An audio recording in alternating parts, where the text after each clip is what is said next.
Georgia Bulldogs, SEC champions, college football playoff quarterfinalists. We're going to be doing a report card looking at end of season grades, the offense, defense, coaching, the season result, and kind of their overall grade. This 2024 team is a really good Kirby Smart team that kind of has the unfortunate predicament of being compared to the really great Kirby Smart teams. Randall, how do you feel about this Georgia team, how they did this year, just at a high level? Yeah, I feel like this team could not have done enough for most fans, but this was a great Georgia football team. Biggest wins: Tennessee beating a playoff team, Texas beating them twice, another playoff team. Good, close, but no cigar. Really spoke to Kirby Smart's coaching abilities, what he was able to get out of this team at 10-2 or 10-3 on the season. So we have some pretty favorable grades for this Georgia football team, but we want to know what y'all think here. So let us know what you think offensive grades wise, defensive grades wise. Comment. We're going to have a fun episode here just talking about how this season went for Georgia, what's going to happen going forward into 2025, and just what were the highs, what were the lows from this season. But I want to know what y'all think as fans and listeners. Yeah, we're definitely looking forward to it. And it's one of those things we're looking at this team. Georgia has been so good over the past few years in building what some can call a dynasty. Some are a little bit skeptical to call it, where every year the expectation is being the number one team, is competing for a college football playoff championship trophy. This team this year looked vulnerable at times, but we can't forget that they played probably the hardest schedule in college football. The games that they did lose were against really tough competition. They didn't have, a bad loss like, an Ole Miss did or an Alabama did. They played really, really good football, and they didn't have a very easy path to do it. So everything needs to be kind of taken with a grain of salt when we're looking at this team. But I do think this was a good team that I think even with me, I criticized at a lot of points throughout this year just because I know what a Georgia football team can be. So I guess we can get into it with the offense, which I think was maybe the only weakish point of the team this season. Yeah, it was the only weakest point of the team this season. And I think with all of these grades for each team, you're kind of being compared to what you did last season and what you're known for historically. It's been oversaid, but like the Georgia offense last season was just unbelievable. You bring in additions like Trevor Etienne at running back. We saw the emergence of Nate Frazier at running back, a true freshman. That's a huge bright spot for Georgia this season and going into next season. The downturn was Carson Beck. And you look at the stats, and he didn't really have a bad season. He just didn't have as good as a season as he did last year. And the consistency of his play changed the dynamic for the offense this year. But, I live in Atlanta, Georgia, and I talk to a lot of Georgia fans. The main concern they had was a guy named Mike Bobo and just what he was bringing to the offense from a coordinator perspective. And that's why we had the grade of a B- for the offense this season. Yeah, and it did feel like a little bit of a step back year over year. We ended the Stetson Bennett years, Carson Beck coming back for the second returning season. They went from 40 points per game to a 30. A big 10-point drop off there. They had 1 sack per game last year, averaging just around 2 this year. It felt like a lot of what Carson Beck's downside was this year kind of was the pieces around him that shifted. The O-line got a little bit worse. They played a little bit worse this year than last year. The receiving core, drastic drop off. And we saw that with the drops down the stretch, even when Gunnar Stockton was playing, multiple drops. It just felt like the pieces weren't around him. The play calling, I don't think necessarily accentuated it either. They weren't, really throwing the ball downfield, a lot of swing passes, a lot of screens, and the talent wasn't there to continue to move the ball up the field with screen pass type football. It's definitely like the drops were one of the main issues this particular season, and the drop off just came from being able to drive the ball down the field consistently. We saw it against Clemson. Like if we do a season recap, Clemson performance was impressive. Tennessee Tech, you could throw that out the window. I mean, it's not even a G5 game. It's an FCS game. The Kentucky game was the first time this season that we saw them struggle to drive the ball going down the field and to be able to have an explosive offense. It's early in the season. At this point, we're kind of like riding the Kentucky hype train of having a strong defense. But coming off of last season, you're like, okay, Carson Beck's supposed to be a top 3, potentially NFL draft quarterback. Like he should be able to get this offense going. We got Trevor Etienne, who just came in. I mean, he was a top SEC running back from Florida last year. Where is this drop off happening? Then you see the explosion of the offense against Alabama, but in the second half. So you can't watch that game, but you watch it and you're like, what is going on with this Georgia offense? Yeah. Now we're sitting here 3-1, but a rough, stressful loss against Alabama. They rip off 4 straight. This is where you got to give them credit through, despite not looking their best every week, they found a way to continue to do it. And that's where, they had those wins against Auburn, Mississippi State, Texas, and Florida. But even in some of those games, I think we had talked about it. The offense was not the shining piece that allowed them to, get the win.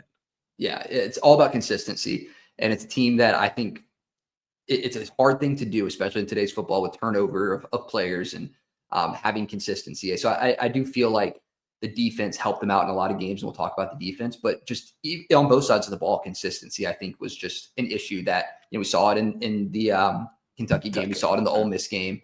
The Texas game in Austin, the offense was not playing that well. The defense is what really got them into that game. So it was a team that had enough talent on both sides of the ball to win a lot of football games when every piece wasn't playing at their full strength. So, it's that is attributed to the team building and the buy-in and the level of talent on the team.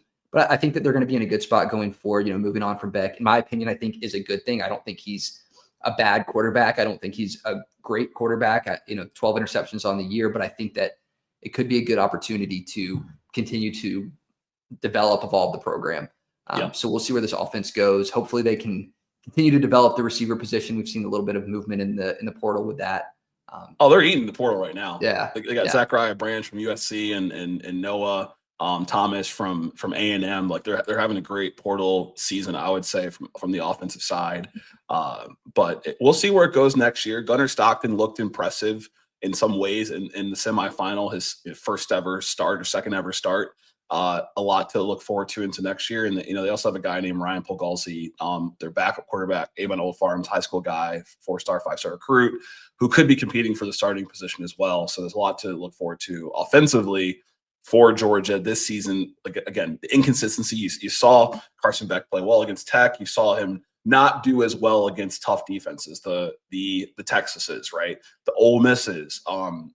It is a little bit inconsistent. And so next year, what they're going to be looking for is consistent play and just a leader that leads in a different, more passionate way. And I think that Gunnar Stockton, if he's the guy, embodies that. Georgia boy, obviously knows the coach from childhood. A lot to look forward to there. Defensively, them dogs were hell.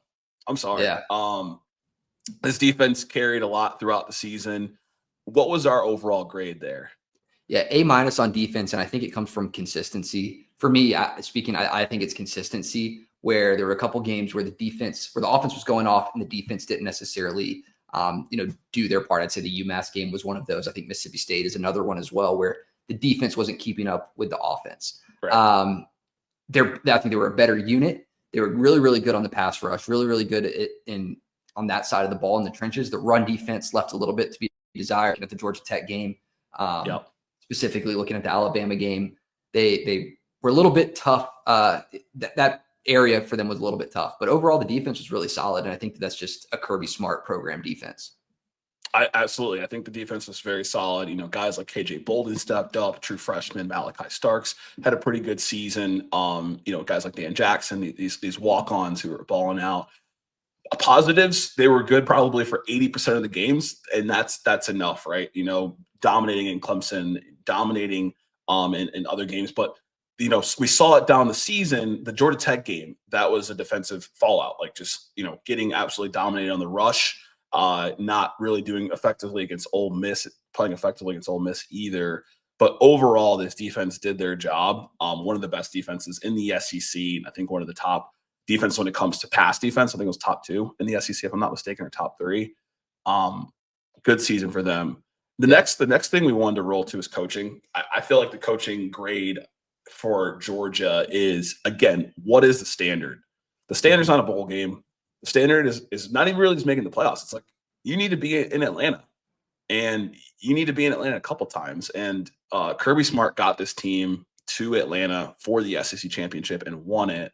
I have their coaching grade. I think we both do at an A+ for this season, given how hard this schedule was and the end result. Yeah, it's a changing landscape. The playoff is different. They had a tough path. They lost their starting quarterback, had to play with Gunnar Stockton against Notre Dame in the playoff. But with the number one strength of schedule, how did this team show up, and what did the coach prepare them for? And I think, the Alabama game was probably the Alabama game and the Ole Miss game are the 2 points to look at if you wanted to pick a problem with it. And I think the second half of the Alabama game, I'll give credit because they came back and made the good adjustments. I think the Ole Miss game was the only one that was a head scratcher. What's happening with this Georgia team. But all in all, with a tough schedule, they went and took care of business. It didn't go their way in the playoffs, but you can't be too upset with a team finishing in the quarterfinal of the playoff out of 134 teams. The expectations are high, but from a coaching perspective, Kirby Smart did have this team ready to play football. Yeah, I agree. The expectations are very high. I think, and you talked about some of the lower spots. I think every team would want a coach who can win in clutch games when it matters. And although Georgia didn't always start off hot, I think a lot of people know them as like second half Georgia. Kirby has this halftime speech. Think about how many games this season where they were able to kind of pull it out the end and just edge that corner, right? So Kentucky, Georgia Tech, Tennessee, just finally put the foot on the gas a little bit enough to win those games. Those are the type of games where coaches are either kept or fired, where they can't just win the big game like the Arkansas of the world, right? Yeah. Kirby has created this expectation, but that expectation has been created on greatness. And I don't think he really took the ball off, right? This Texas team beat him twice. Ole Miss, probably the best team they're going to put together for a long time. You lose one game against Ole Miss. Bama, you lose on a last second, 60-yard freak touchdown. Just great coaching from Kirby this season, and a lot needs to be talked about in terms of what he does in those clutch moments as well. Yeah, it was a lot of close games. I mean, it's a lot of closer games than he probably wanted. They were 4-10 against the spread this year. So games that they were heavily favored in, they got a little bit closer than they needed to, but the win is all that matters. Right. So, looking at games like Florida was another one, for example, there was the quarterback injury, but they still were able to win in a close one. So, good from the coaching perspective, the season result, I think, some people might have this lower than an A+ because, you didn't win the whole thing, but I don't think that's fair to this team. I think the season result was an A+. Like they got to the playoffs. They achieved a lot of their goals. The SEC champion Georgia team coming in after having a tough start, losing to Alabama set them back a little bit. How did they perform to get to the point that they were at? Yeah. I think that they did great. I got them at an A+ for the season result. I got them at A+, and this is the floor of your program. Probably one of your worst receiving cores, okay to good running back year. Your defense was solid. There's still room for improvement, and you still got an A+.